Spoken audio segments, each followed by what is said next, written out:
Alright, I think we should be live right about now. So if you're just starting this video, I'll say hi to everybody, how you doing? And I'm going to give it a few minutes before I dive in because there are a couple of questions that have been left in the comments that I want to talk about. So we'll give people a few more minutes into that. But yeah, it's a Sunday night, having a good time. I got to play a little Legion today, which was fun, and went up to Sci-Fi City. Had bought a bunch of different things, and I was hoping to play some X-Wing today, but nobody showed up to play X-Wing, so did not get any. I was hoping to fly out first order list. I have not just I miss the days of just casual X-Wing, just the relaxed, like, hey, let's not like, it's always tournaments now or leagues or people being ultra competitive, and I feel, and I don't know if this is really true, but I feel like X-Wing is hyper competitive right now, and maybe hyper competitive is did you make Chinese? I don't even know what that means. No, I did not make Chinese. You mean Chinese food? Chinese food is pretty good, sure. But yeah, I just feel like X-Wing's been hyper competitive, but that's probably because we've got a lot of game stores in Florida, and they're all, in a sense, competing with each other, especially in Orlando, Central Florida, a lot of game stores. And one of the ways they compete with each other is like, oh, well, we're having an X-Wing tournament here. Oh, we're having an X-Wing tournament here. We're having one over here. And so everywhere you go, there's an X-Wing tournament like almost every weekend. And I don't always want to play in tournaments. I want to just play. Like when I first started playing X-Wing, it was like I would play on Sundays, and it was always just open gaming. You show up, there'd be like 6 people or so, and people would just pair off. They'd play each other, then we'd break, and then we'd pair off against somebody else. We'd just play for fun. Play a different list each time if you wanted to.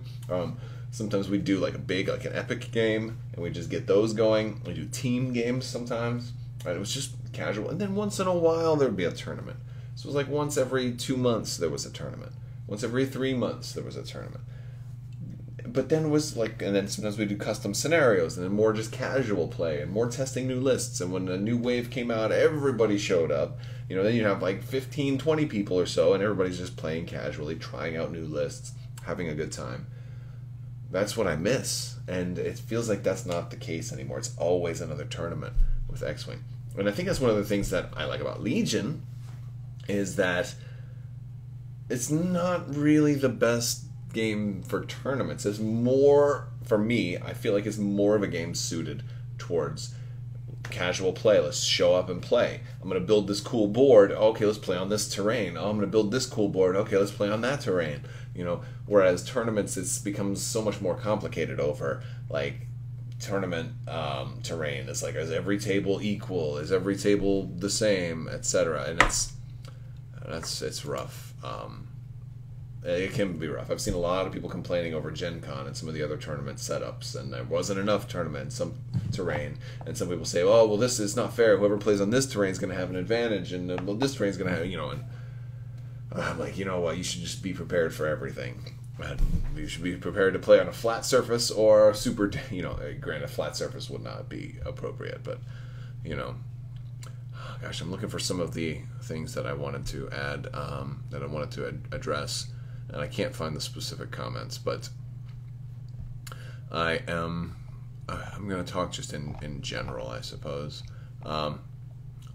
So some people were talking about one of the videos I did, since X-Wing 2.0 Wave 2 came out, I had said, and a couple of people have said that I had made the remark that I thought the First Order and Resistance were good kind of starting points for new players coming in.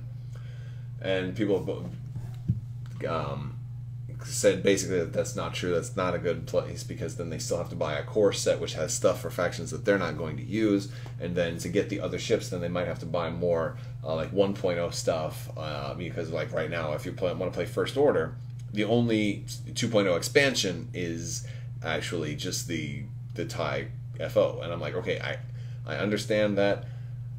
That wasn't a remark that I was making from the point of number of things to buy. It was more of a point from squad building perspective. That's one of the things that can get overwhelming is building squads. It's actually one of the things I like about KeyForge so much is there's no pre-game built into it. It's nice to just be able to show up and game sometimes. I have some games that have a lot of pre-game, and then I have other games that I just want to game. Let's just show up and open the box and play. But what is he doing? Oh, I'm sorry, Lando just got out of bed a little early.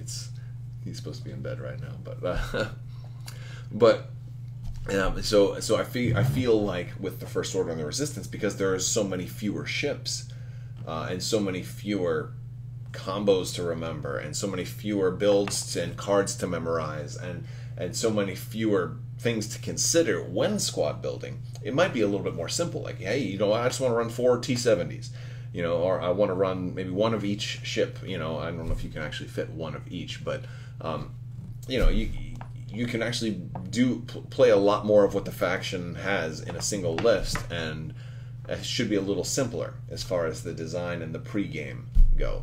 And that's kind of where I was coming from with that. Whereas compare that to Scum and Villainy, or the Rebels, or the Empire, where they have, you know, 20-something ships, and, you know, some of those ships have tons of pilots, like the T-65 X-Wing, and, you know, and all, you know, some of these ships have so many pilots and so many things to consider and so much synergy. Look at just Scum right now. There's a ridiculous amount of stuff.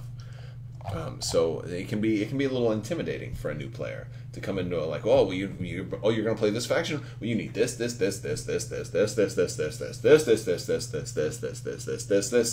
that. You know, whereas for these guys, there's 4 ships. You know, it's a lot easier. Granted, you do need the core set, and then if you want the older ships, you may have to buy the 1.0 stuff to fit into the conversion kit. I get that. I do. It's kind of rough. On the other hand, you could just buy that core set and buy like 3 T-70 X-Wings. Call it a day. You know, you probably, you know, actually, heck, you could even get 4. You know, so you could get in, you could start playing that way on the cheap.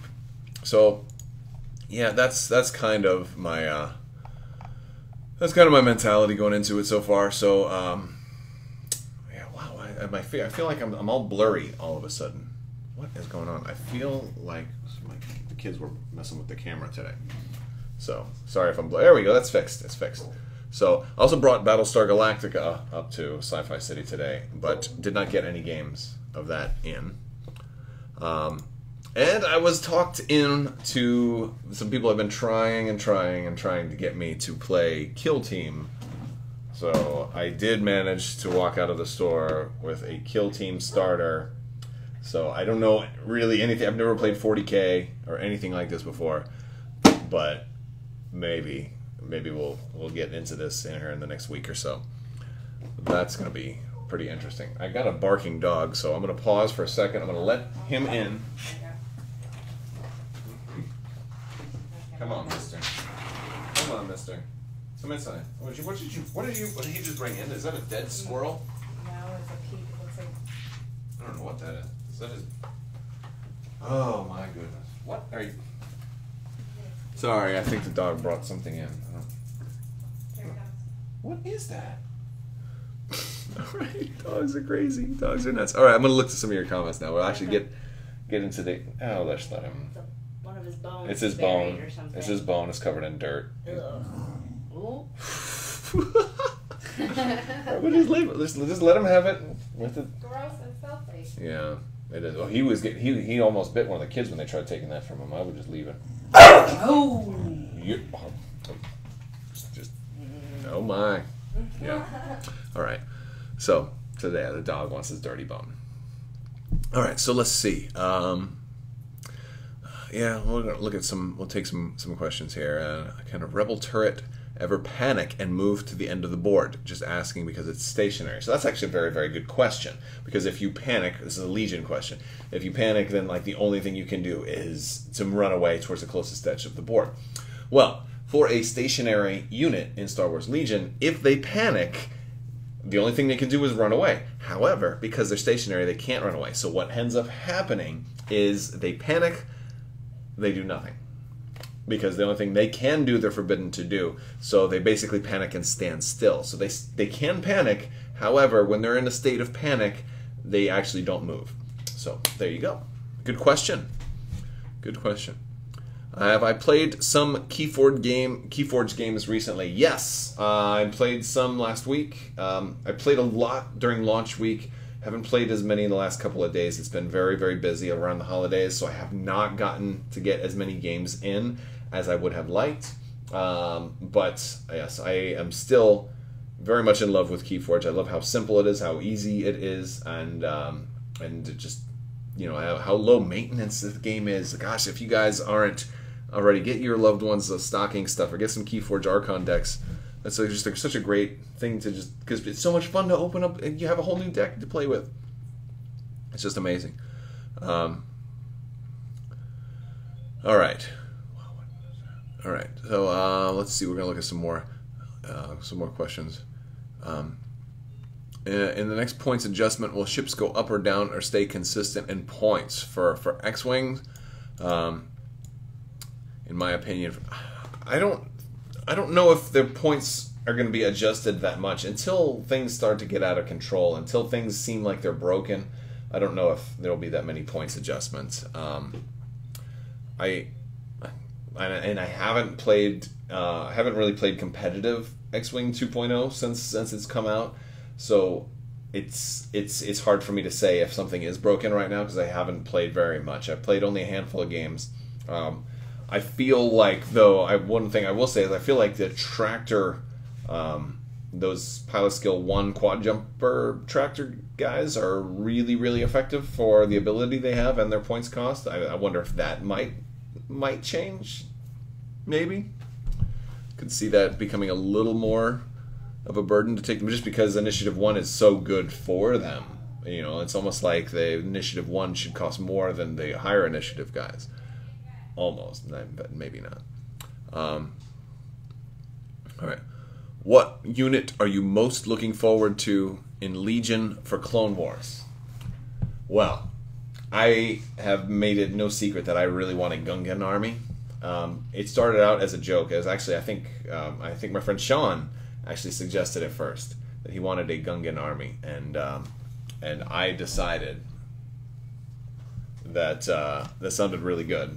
Not just because it would be funny, but I thought about a little more things you could do with the Gungan army.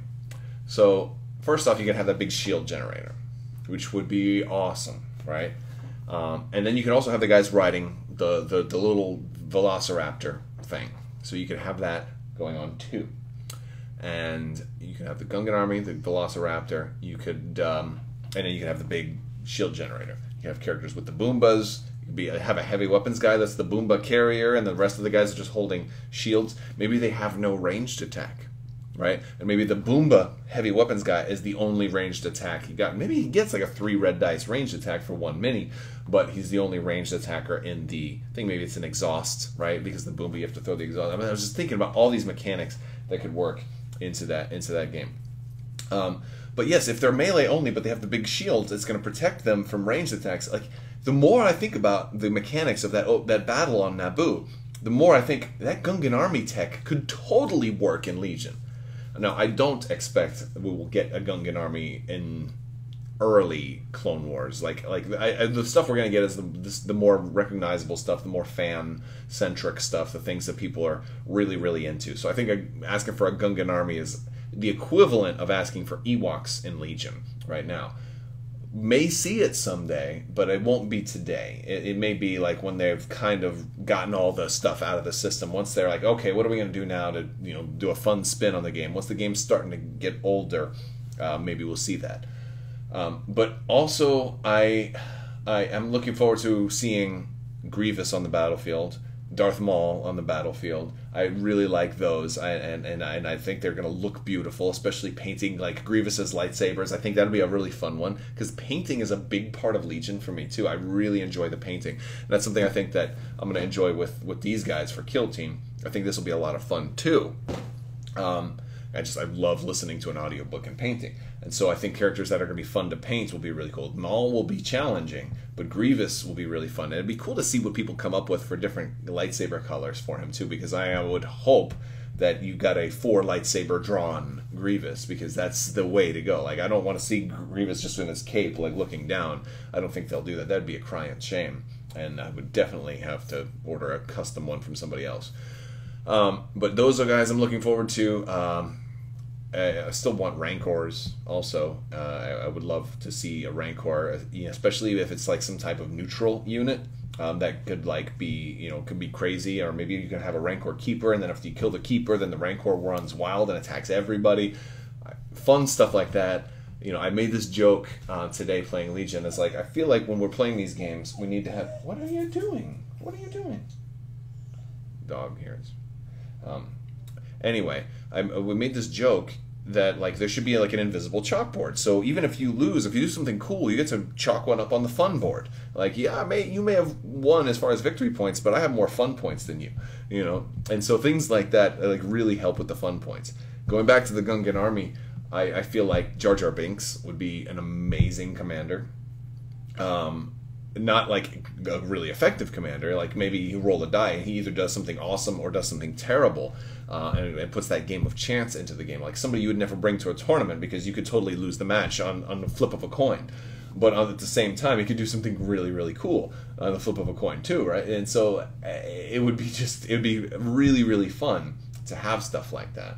I would love to see more objectives that favor vehicles. I would love to see more objectives or scenarios designed for multiple players, because it never, it never stops to happen where you have 3 people or an odd number of people and somebody ends up getting a bye in a tournament. But that's worse than it's casual play, and somebody has to just sit there and not play while you guys are playing, and it's kind of a bummer. So I'm not, I'd love to see more, just outside of the box thinking for Legion. And I'd also like to see more cool force powers where we can actually like throw terrain. I'd love to see barricades being able to be like thrown at stuff. I think that would be so cool. Or being able to force push somebody off of an obstacle, or force push somebody off of a cliff. So maybe like an advanced force push. I'm thinking of all kinds of things that I just on my wish list, because that would be very fun. But so that was a heck of an answer too. All right. Let's see here. We're gonna look at some more.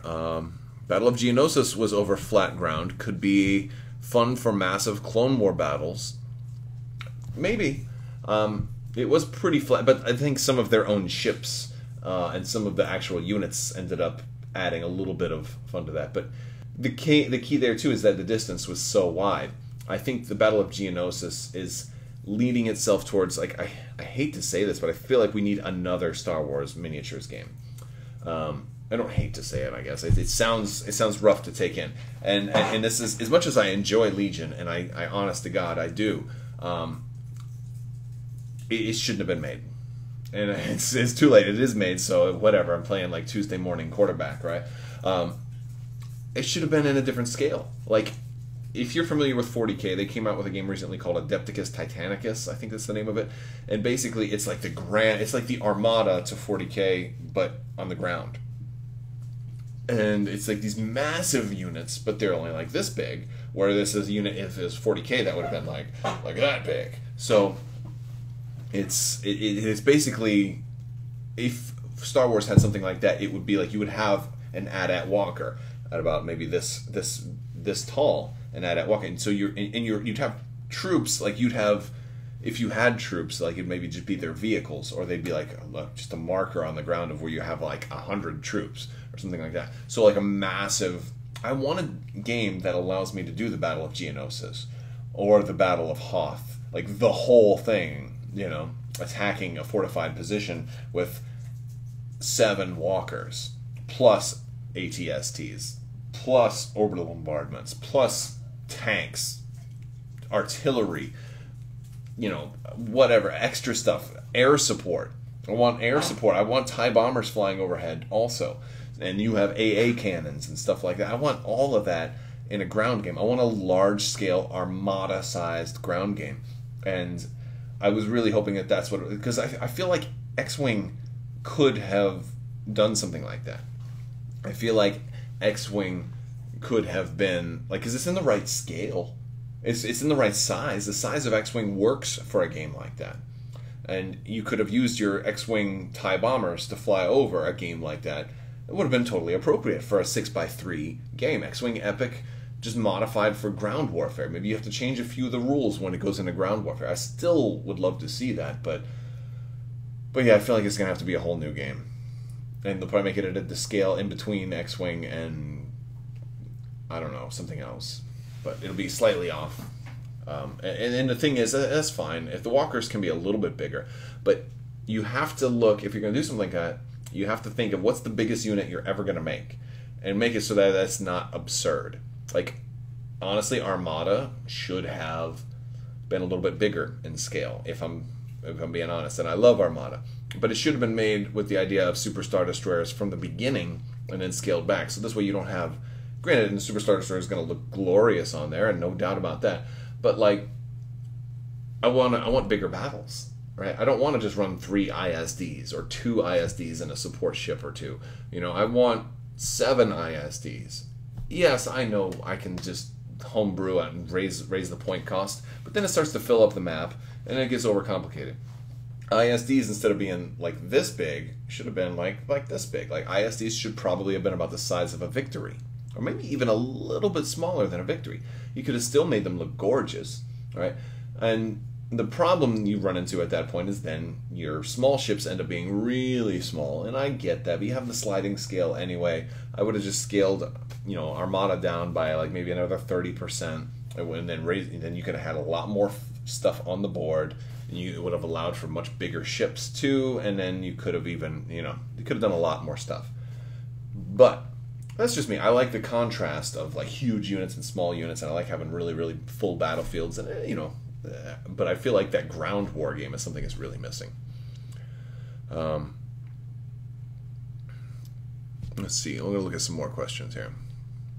What are my thoughts on Scum in 2.0? Crowded. I mean, they got a TIE fighter now. Everybody's got a TIE fighter. I feel like Scum do everything. I feel like they're very popular too, because everybody likes those bounty hunters. They have cool ships and stuff. I just feel like the Scum don't really have an identity. I feel like they're good at everything. I feel like that's what the most people want to play. I feel like they're probably the most popular faction in X-Wing, and I feel like they've been that way for a long time. I don't like to play Scum as much though, but I'm more of a Rebels. I like B-Wings, and sometimes I want to play Empire. I kind of like the TIE Silencer, so there's a part of me that wants to play First Order a little bit. And I don't have anything against Scum. I like the Mandalorian aspect of Scum, but I don't like the bounty hunters as much. Not that there's anything wrong with them. I just feel like I see people flying Scum so much, I want to fly stuff that I don't see that often. So that's kind of leaned its way into me. So we'll go down a little bit more. Am I getting more excited for the SSD as we get closer to its release?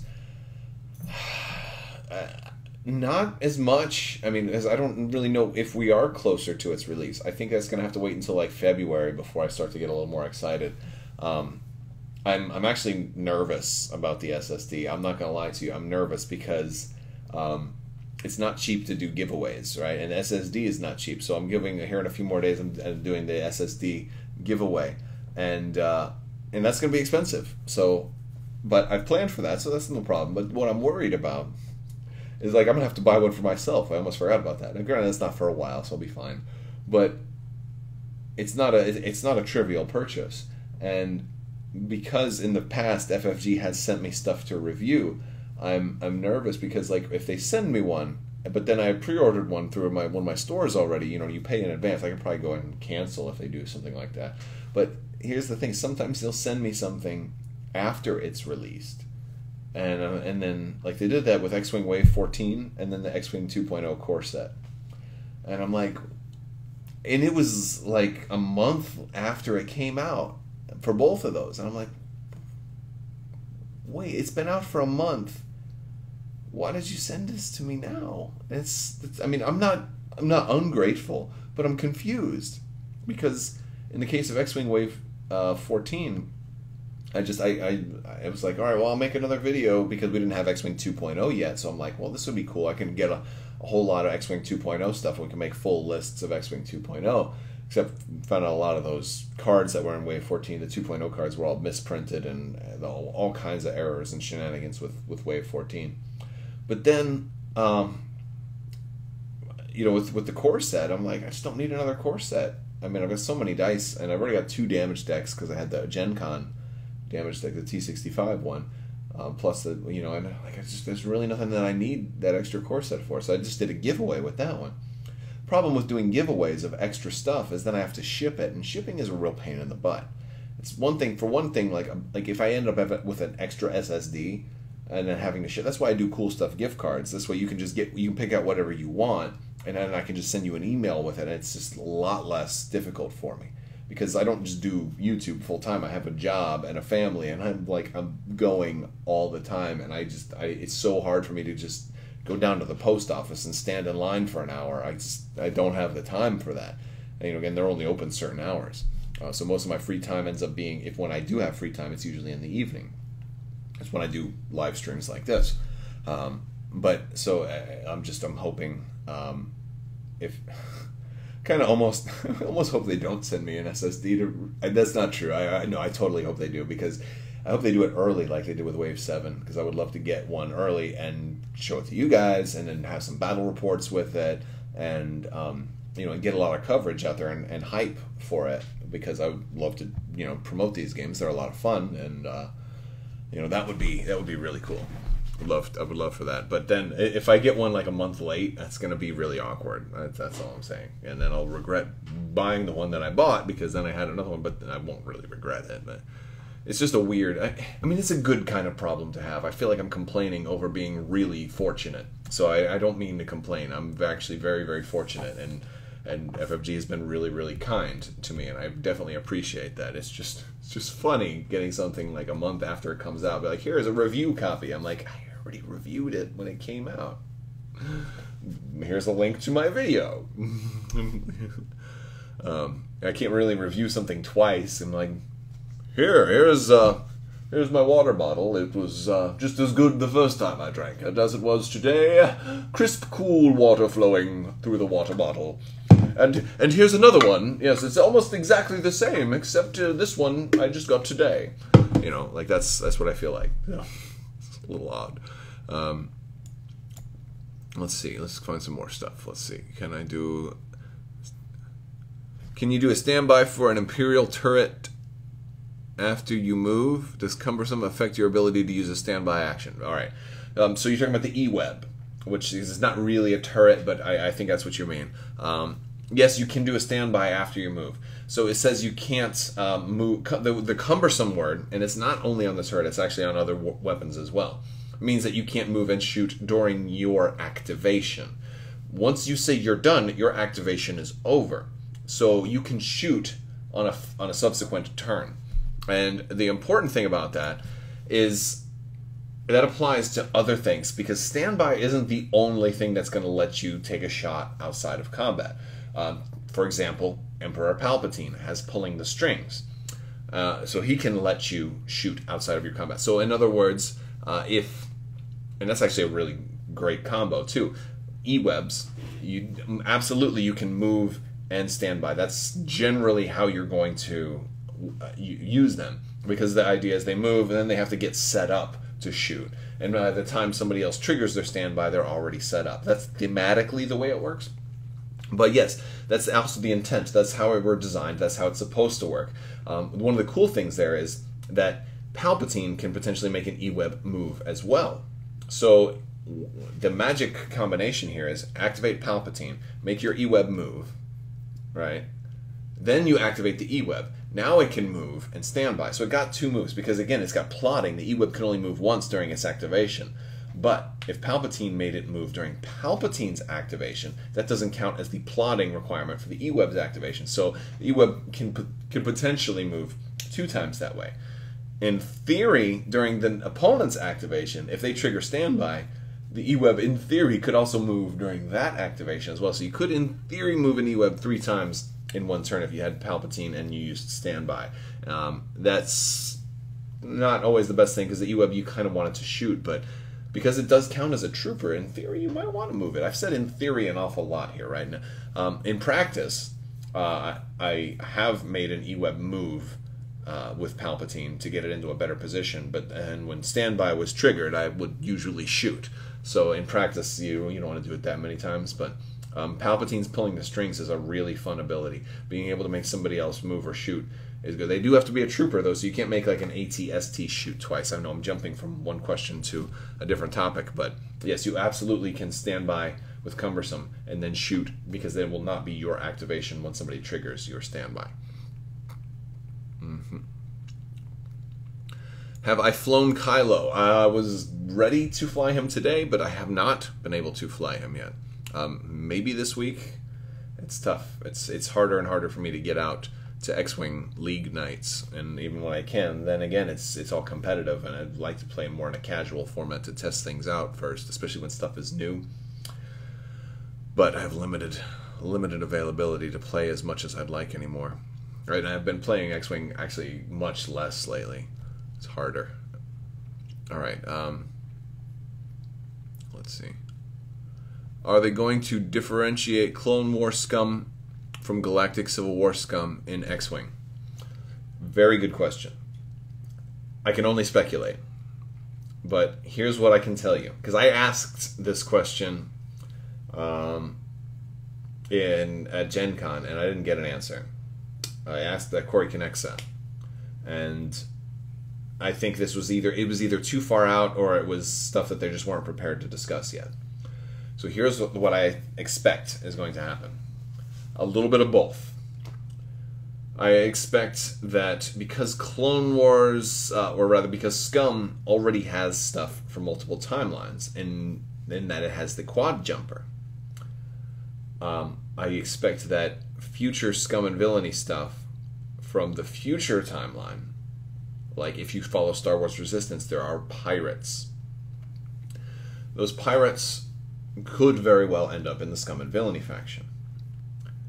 However, you could also make the argument that those pirates could end up in the First Order because they're bad guys in the future.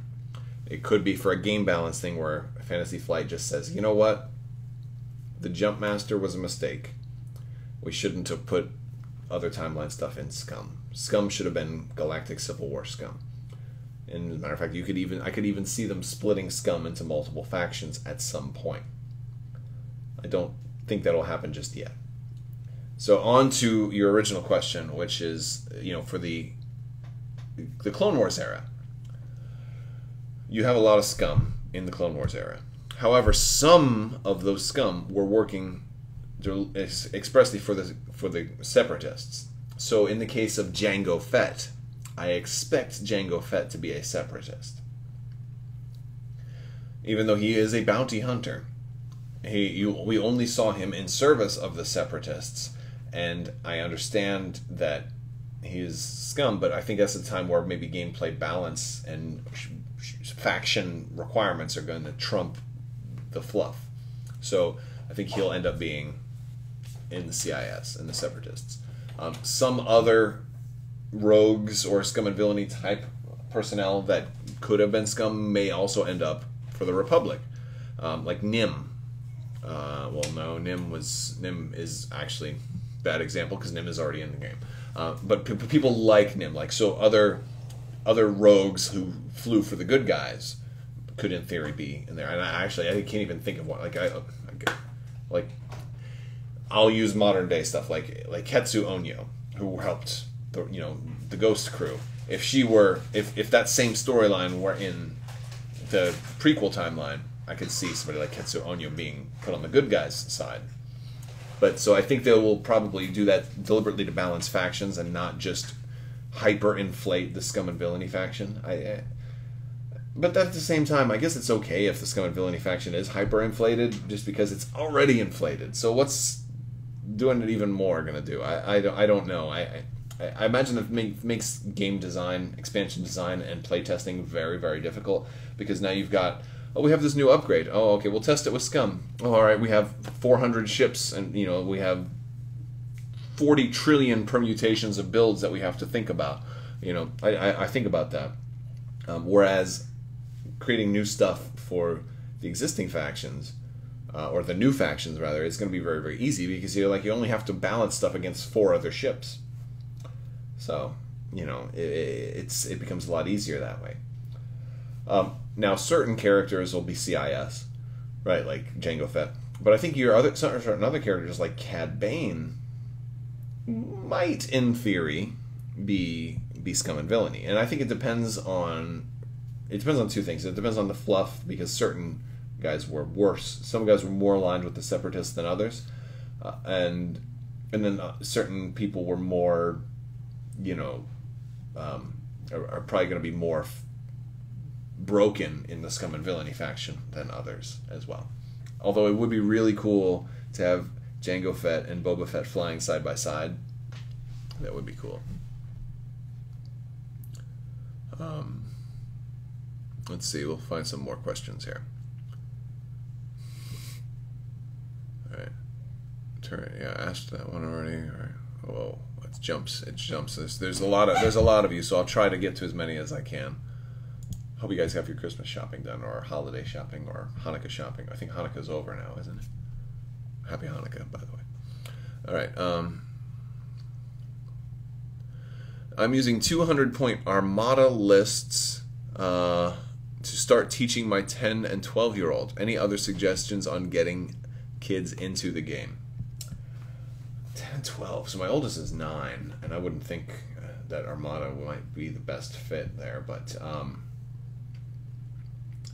I guess for those size lists, I have done demos for Armada using only the core set. And one of the things that I try to simplify it for people, like at conventions. Star Wars Celebration was a big one for this because it was a lot of non-gamers there. I tried to specify that each ship had a strength and a weakness. And like as far as hull zones, each ship had a weak point. Like the Victory Star Destroyer's weak point was its rear. And so one of the things the Rebels might want to do is fly the Corvette and get around behind the Victory Star Destroyer and shoot it at its weak point. The Nebulon was strong in the front, but its weak point was its sides, and I would bring that up and kind of, you know, instead of just explaining the mechanics, kind of relate it in more simplistic terms for non-gamers to understand. So giving each ship a weak point, you know, made sense that way. And while that was effective, I don't think it sold the game as well to some folks because we didn't get to see an Imperial Star Destroyer on the. You know, we only got like 1 ship per side. Well, 1 ship for the Empires and 2 for the Rebels. And we had the squadrons, and I would kind of explain the squadrons as they have. The squadrons have 2 jobs. One is to be a defensive screen, you know, to protect. Well, actually, Let's start with the squadrons have two jobs. The first job is they want to attack the ships. The TIE fighters want to shoot their blasters. The X-wings want to make bombing runs on that Victory Star Destroyer. But the other role that squadrons have is to stop enemy squadrons from making their own bombing runs on you. So you can have your squadrons deliberately go after other ships, or kind of keep them close by for defense. So think of them as, you know, protection or attack. Or maybe your squadrons can do a little bit of both, but those are the 2 main roles. And so I would kind of dumb it down a little bit more and use some more simplistic terms and basic strategy, and then guide them. And especially if you're having the 2 people play each other, kind of be like the referee, and like if they don't know, you can be like, you could do this or you could do that. I think that would help as well. But one of the things for younger kids when I'm getting them into tabletop games too is we tend to do stuff that's cooperative. And so, like, a Zombicide is a good board game to play because it's a full co-op, and so I can actually help the kids make their decisions and stuff, and they're getting it. Although 10 and 12, they're probably pretty smart, because I noticed my 9-year-old is getting pretty good at board games, and so you know, 3 years on top of that, he's going to be probably an ace. So, yeah, all right. Does the suppression tokens stack, such as if you have 2 suppression out in the open terrain with no cover, do you have heavy cover? Good question. No. Well, kind of no. The suppression tokens do stack in that you can get lots of suppression, but the effect from suppression does not stack. So you will not get anything beyond 1 extra boost in your cover.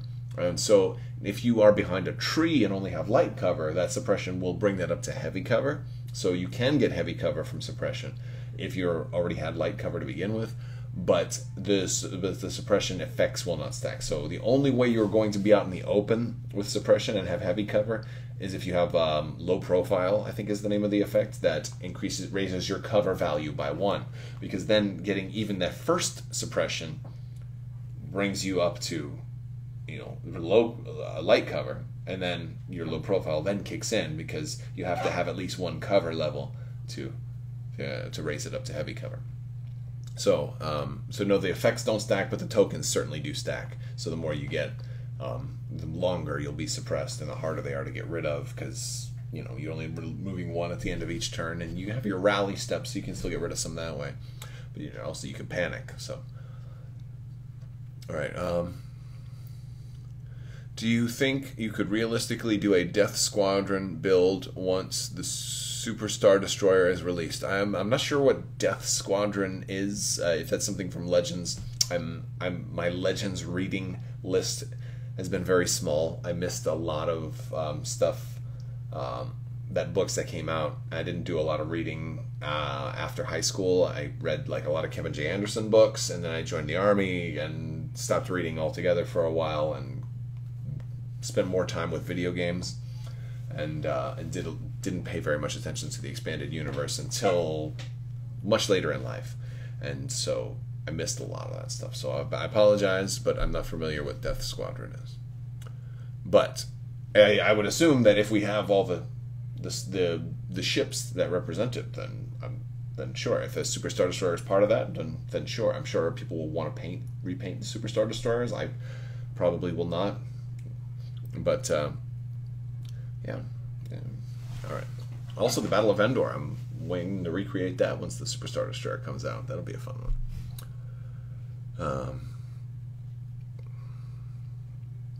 All right. Let's see. We can do a few more. We gotta go watch SNL soon. All right. Let's see. Where does Crabbok read his questions from? From you. But I also usually, if I do a Q&A, a lot of times I will gather some questions from the comments in my videos first, if there are certain ones. And there was another one I meant to answer that I didn't get to here. Sometimes, I also try to answer you guys in the comments as well, but it's just there's a lot of questions. I'm not always able to get to all of them, and I apologize for that. But I try to get to, sometimes I don't answer questions because I just don't have a good answer. Sometimes people ask me stuff that I can't answer, or sometimes I just sometimes some of you that I think maybe it's a language barrier. Sometimes the questions are worded in a way where I just don't even understand what the question is. But but a lot of times I just simply can't get to all the questions. In Armada, does a face-up damage card count against your hull? Absolutely.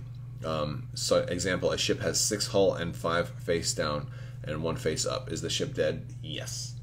Face up damage card is still a damage card, but it additionally has the effect of whatever's printed on it. Whereas a face down damage card also is a damage card, but does not provide additional stuff. Now, if it were to be flipped up, then it wouldn't count as an extra damage unless, of course, it said that it counted an extra damage. But yes, so damage cards, whether they're face up or face down, always count as 1 damage. But the face up ones, you also have to read what they say and apply those effects. So sometimes that will say give an extra damage card, and then flip this card face down. Sometimes that will say if you're moving higher than speed 1, take a damage. Things like that. But they also count as a damage card. If they didn't count as a damage card, a lot of times they wouldn't really be that bad, because some of the effects aren't particularly bad. Like if your ship is out of shields and you get like a face-up crit that says like, oh, no more shields for you, I'm like, okay, I don't care. If you're running a gunship that's all about attack, you get that crit that says reduce your engineering value, and you'd be like, okay, I don't care. So sometimes those critical effects, depending on the situation, aren't that game breaking. But they also count as a damage, and that's one of the things that guarantees that they are going to be bad. What's the first heavy they announced for Legion? That was it was two at the same time. It was the ATST and the Snowspeeder. Those came out when the game launched.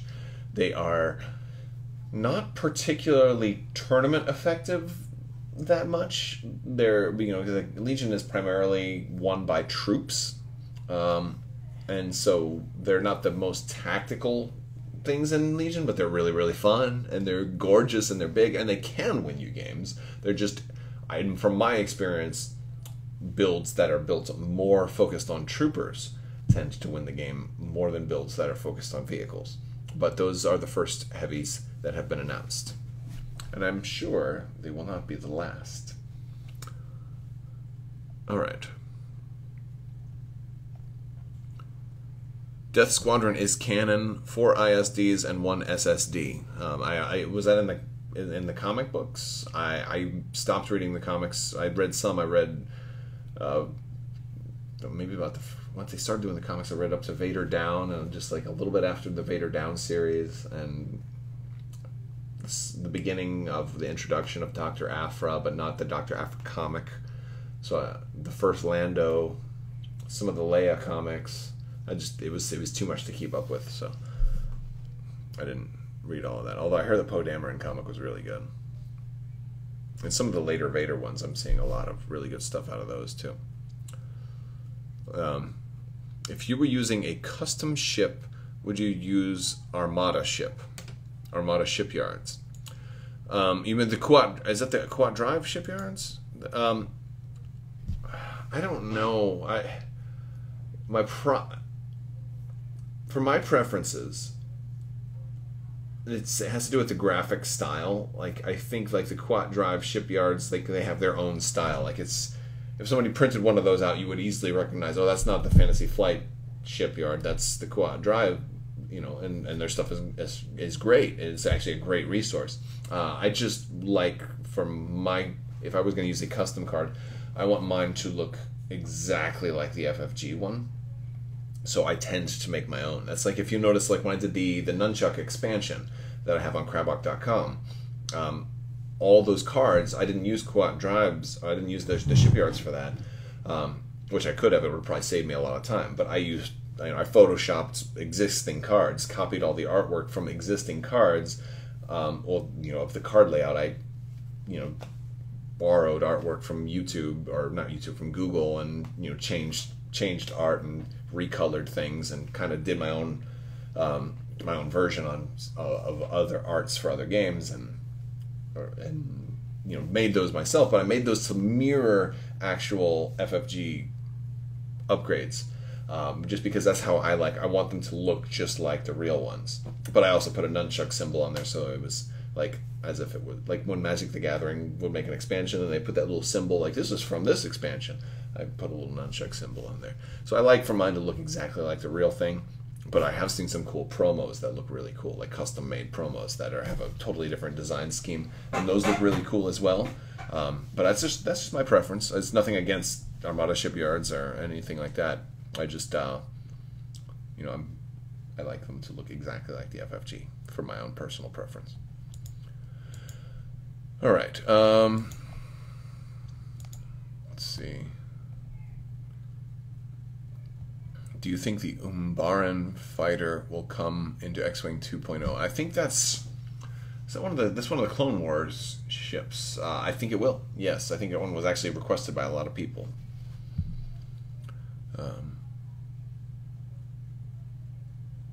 Death Squadron was the fleet under Vader that attacked Hoth. Oh, okay. Well then, yeah. I mean, a Star Destroyer, a Super Star Destroyer, and 4 ISDs is not going to fit into a 400-point game, but you can fit it into an 800-point game. You can totally do that.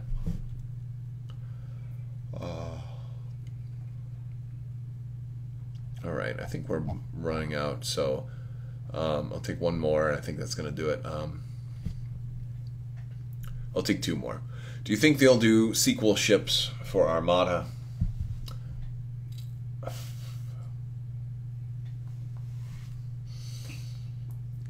I hope, but not anytime soon. I think a lot of the sequel stuff, and I think the same thing goes for like Legion. I think the sequel stuff needs to wait until after Episode 9. Because if history holds true, or my expectations based on history holds true, the third movie in a Star Wars trilogy is going to have an awesome space battle.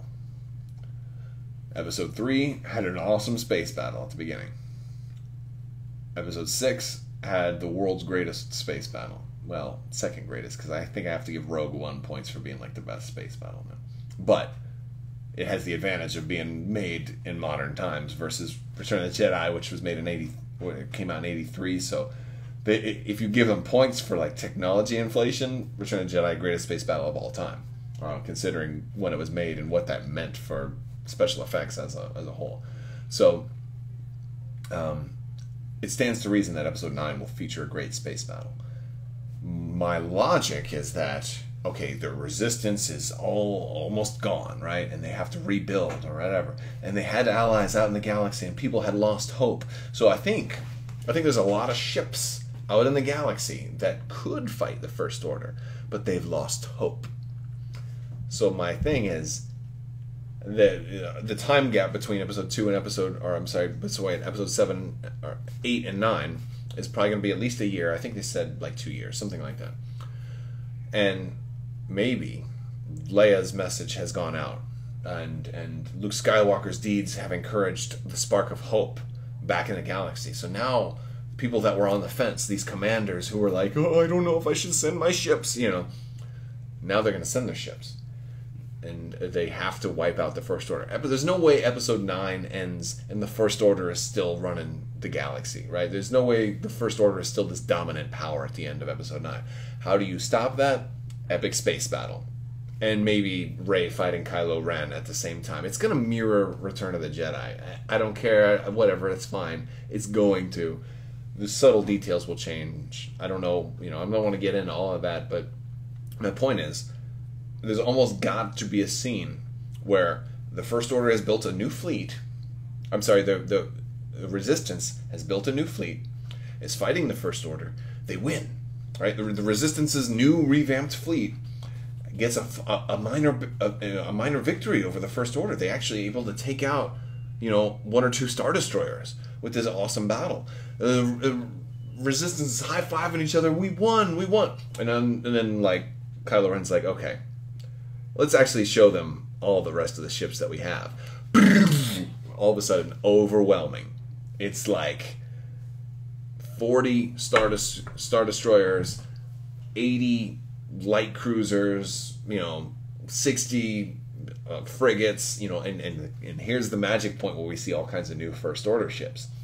The Eclipse redesigned, the Eclipse V2 with the giant beard that comes down on the front of it. We got to see that. The Eclipse has to show up. And so we get to see all these other First Order ships. And so all of a sudden you realize, oh crap, we really need help. We can't do this. We can't just, and this is the Resistance says, we can't just be a resistance. We need the galaxy, the whole galaxy, to stand up at the same time and fight these guys. We can't just be the few defending the many. We need everybody to stand up together.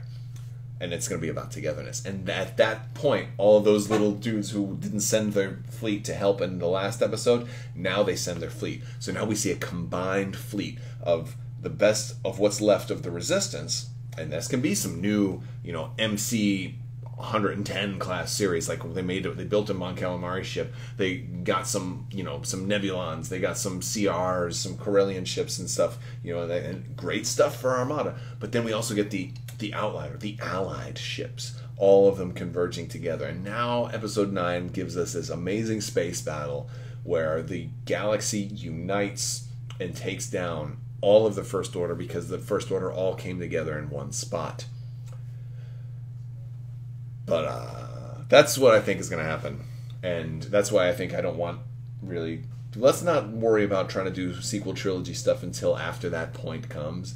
Because then we'll have a huge plethora. Because I don't want the finalizer as the first thing in the First Order. And by the way, and that'll probably be the best ship they have, right? I don't want the only good thing we have to be, or the best thing we get to be the first ship. Like, objectively, in X-Wing 1.0, the X-Wing was the title of the ship, the whole game. and it ended up being one of the worst ships in the game because they put it out right away, and then this old Arc 170 comes out 4 years later. It's 1,000 times better than the X-Wing, So I want to avoid a repeat of that. So let's see what we have to work with before we start building factions. All right, I need to wrap this up. See, I want that shirt. Well, I do sell these shirts. You check my link. I have usually most of my videos, I have little things that are scrolling down at the bottom that have a link to like a Teespring site that has like this design as well as other ones. But I also have a link down into a TeePublic. I have a TeePublic shop that has this as well as others. So whichever one you prefer, if they have one has a color that you like, there you go. How come Amazon showed me a different price for the core set? Is the price different in different countries? It may be. I've heard that their prices are different for different countries.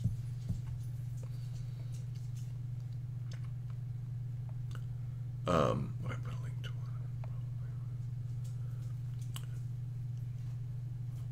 All right. Let's see. Do I have any more? I think that's about it. Do you think that people will use the Imperial Light Cruiser's commander will be used a lot with the SSD? Gergerod. Yes. Yes, I think Gergerod will be used quite a lot with the SSD, especially if people are running slicer tools and stopping it from running a nav command so it can't ever turn. I think Gergerod will be very popular. He might not be the only commander, but yeah, I'm waiting to see more of if he's even going to be allowed on the SSD. I think he will, but I have a feeling there's going to be a lot more information coming out soon whenever they do give us an SSD article, which will probably be after Christmas because some very smart people anticipated that they're trying to market everything right now for the holiday buys, and they know that nobody's going to be able to buy an SSD for Christmas because it's not going to be out until first quarter 2019, so they don't want to waste a big Monday or Friday article on an SSD when that doesn't help them sell stuff for Christmas. And that makes sense. So, maybe after Christmas, or if not then after the beginning of the new year, we'll finally get that SSD article. Maybe on December 26th, they'll give it to us just to say, haha, you waited, now you can have it. I don't know. All right, guys, well, I'm going to go ahead and sign off now. I want to thank everybody who joined in chat, everybody who's asked questions. Thank you guys. I will be trying to do these a little bit more often, and especially as new information comes out. So I want to thank you all so much for watching, and have a great day.